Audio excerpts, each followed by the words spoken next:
Ever wonder why your foot falls asleep? Well, I've got the answer. Damn it, you're always a step ahead of me. I feel like you're just trying to keep me on my toes. You're just so soulless. You know, you're really defeating the purpose of these intros. That ought to do it.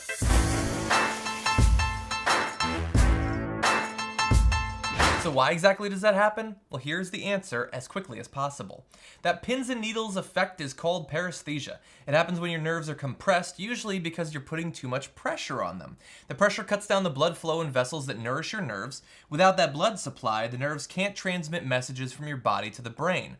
They end up sending signals that the brain doesn't know quite what to do with, so it starts producing different sensations, like tingling or numbness. Now, when you relieve that pressure on the nerves, usually by switching your position, your nerves start to get their function back. For a little while, blood flows more freely to that part of your body, which makes the pins and needles effect worse for a little bit.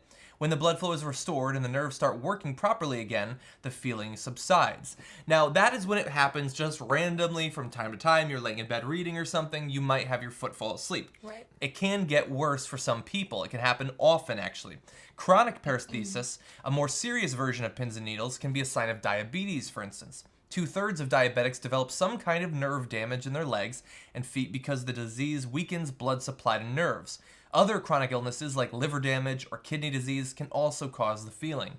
And in rare cases, a tumor pressing on nerves can have a similar effect. And so I think this is important to cover because most people think that they're just not getting circulation or something like that, but it can actually be a sign of something far more dangerous. And in fact, for most diabetics, and there's a lot of diabetics in America, it can actually be one of the symptoms of it.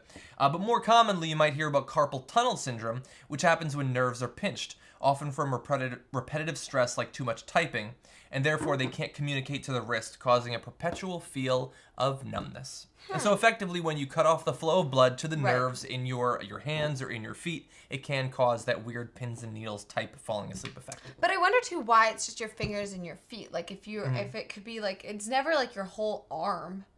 Yeah. Oh, I guess you know it would what be. I mean? I suppose it would be hard to cut off all of that. Yeah. I don't know. When you when you sleep funny and your arm goes and then you touch it and you're like, oh, there's somebody else. So it is possible then. I mean, it definitely can happen. But it's usually your hand. It's not like your whole arm. Yeah. Sometimes my whole head. It was like, it's like somebody else's head is touching me. Okay, maybe not. But there are things that can fall asleep. Your butt can certainly fall asleep. If you sit on an uncomfortable bike seat for too long, that can go numb too. I feel like I've just admitted something that I thought was common and might not be. It happens to everybody. Wait, that's really funny. Anyway. But I get the pins and needles, and then I also feel like my foot's sometimes full of sand. Do you know that feeling where it's just like a really big bag heavy? of sand? Yeah. Yeah. I felt that before. That happens to me.